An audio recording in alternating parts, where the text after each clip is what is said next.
Have you ever caught yourself saying or doing something that you never expected that you would say or do?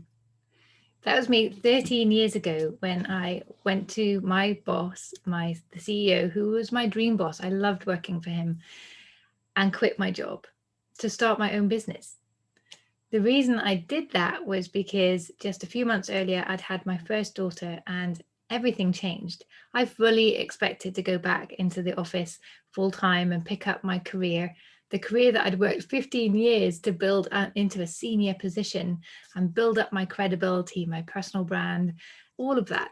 But I stepped away from it all, left it behind to start a business, not knowing if I could do it, not knowing at all what I was really doing, and living abroad. So I didn't even know the local culture, what was expected. I didn't even speak the local language very well.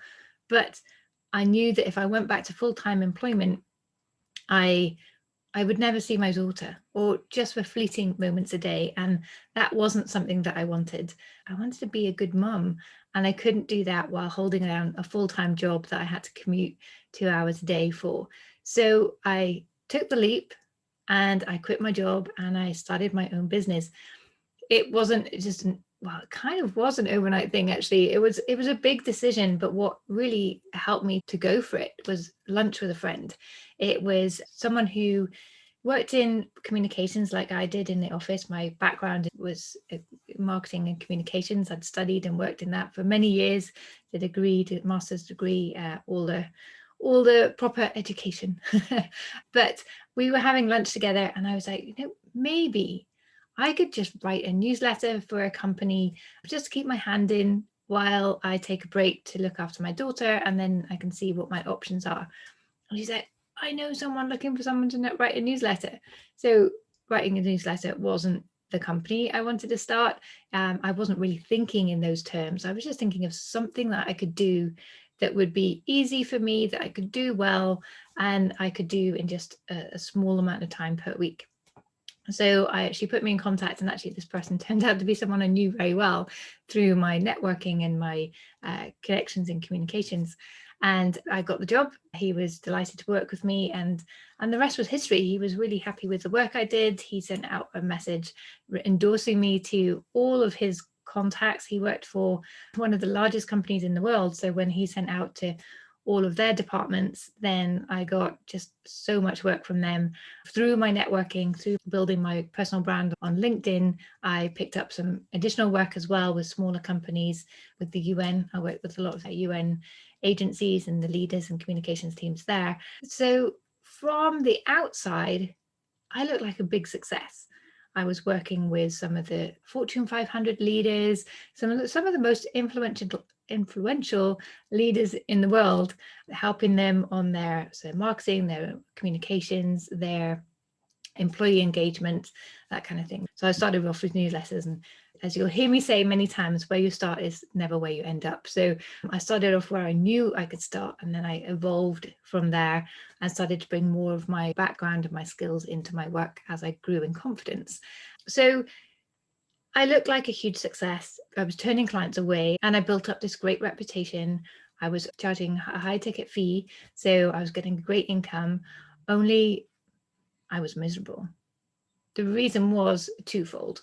One, I had stepped away from what I loved. As I said, I started where I knew I could do what I could do well and easily, but I didn't ever question, is this really what I want to be doing? Is this what I love to do? Is this really helping me live my purpose through my work? And the answer to all of those was no. When I worked in corporate, I loved my role in marketing communications, but what I think made me stand out as different and helped me reach that senior position was I see communication a little bit differently. I see it as something that connects people and generates meaning for people. And that wasn't present in the work I was doing and the way I was doing my projects and the clients that I had. Also, when I worked in corporate, I established a women's network, which I loved. I ran it for 2 years, and the aim was really to help women to identify what success means to them, and to look for ways that they could bring that into their role to get greater balance and control in their life. And I loved that. And that definitely wasn't present in the work I was doing with these high influential men. So I took a step back, because I reached a point where I realized I was just facing burnout. I was putting all of me into my family, all of me into my business, and none of me into me. So it came to that point, as you've probably heard that phrase, you can't pour from an empty cup. And I'd been pouring from the last dregs for a very long time. So I took the opportunity to take a step back and really think, well, what do I want to do? What is meaningful? In the process of doing that, I started to recover my health. I was not in a great place. I was very overweight. I was probably borderline depressed. Now I look back at it. I was struggling to get out of bed in the mornings. I was just I was not happy at all. So I started to work on rebuilding my wellness, and I fell into a wellness business, which was great. It wasn't my passion either, as it turns out. I ran that business for about 3 to 4 years, and in helping me get my health back on track, I was also able to help others through these natural nutritional products and skincare products. And it taught me a whole new path of, I'd never done sales before. I'd never had to sell myself before. Working in corporate, word of mouth and networking is really powerful. I hadn't actually had to go and sell anything face to face. So it taught me sales skills. It brought all of my marketing into play, and it pushed me out there. I had to connect socially. So I just spent the best part of 8 years hiding behind a computer, basically. I had client meetings, and that was about it. The only social interaction I had was with this business. I was out meeting people all day, every day. And if you've seen my books titled A Shy Girl's Guide to Networking. And so if you've read that, you'll know I grew up labeled the shy girl. And so going out, meeting people all day, every day, really pushed me outside my comfort zone. I'm not a loner. I love people. I love building friendships and community. That's really important to me. But speaking to strangers and just being the center of attention is just not my natural place to be. So I had to find my own way of doing sales and really make it a more sort of gentle, meaningful approach, which I love doing. And then I became a business mentor within that community. And I'd seen the power of having a business coach, because when I started my wellness business, I had a business coach for the first time. And I was like, if only I had access to a business coach in my first business, I probably would have done things very differently. But I didn't. And I didn't even know business coaches existed. So with my wellness business, it was great for the moment, for that time. It was the bridge I kind of needed. It was the thing I needed to get me out of where I was. But as I said, that wasn't my passion either. But I was at a networking event, and I noticed that I was meeting lots of female entrepreneurs. And while they were extremely talented, very smart people, they had amazing gifts to give, and they'd started a business. They didn't know how to build a business. They didn't know how to communicate their value. They didn't know how to market themselves effectively. So they were ending up making poor investments that weren't helping them. They were just really, as one described it, drowning under a mountain of marketing woes.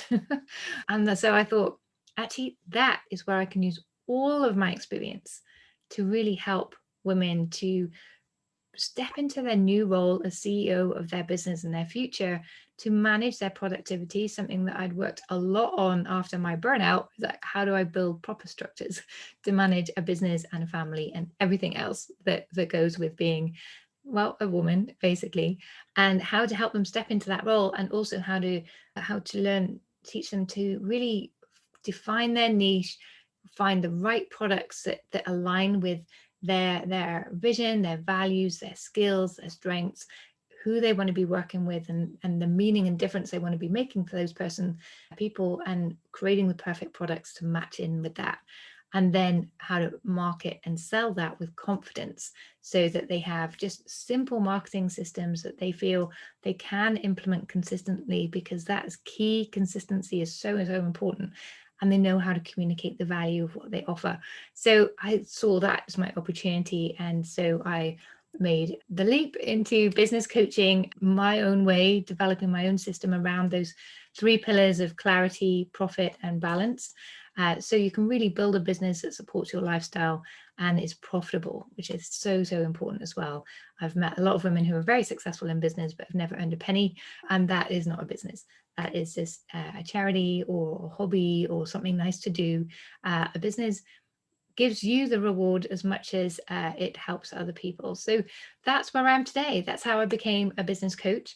I've brought with me the knowledge from the women's network that I created, seeing how powerfully it impacts women when they have access to inspiring role models, when they have access to a network of like-minded women, when they have built out a success circle to support them, and they have that community, which is where this group, the Driven Female Entrepreneur Club, came from, and later what inspired me or spurred me on to create the Driven Female Entrepreneur podcast. So that's my story. And so I'm really delighted to have you here with us as part of this community. You've learned a little bit about my story. I'm also a TEDx speaker coach for TEDx Lausanne and Swansea. I'm the co-host of the monthly Perfecting Your Pitch session. So if you have any questions about how to build your business, how to be productive, how to get that balance right, where to start, it's not an overnight thing, it takes a process, how to market, sell, pitch your business, how to get those processes right, anything along those kind of lines, then drop me a line, book a power hour, come and find out more about my group coaching, which guides you through all of those elements. Or maybe you would prefer to work with me one-to-one. But either way, I'm here to help you, and I'm happy that you're here as part of this community.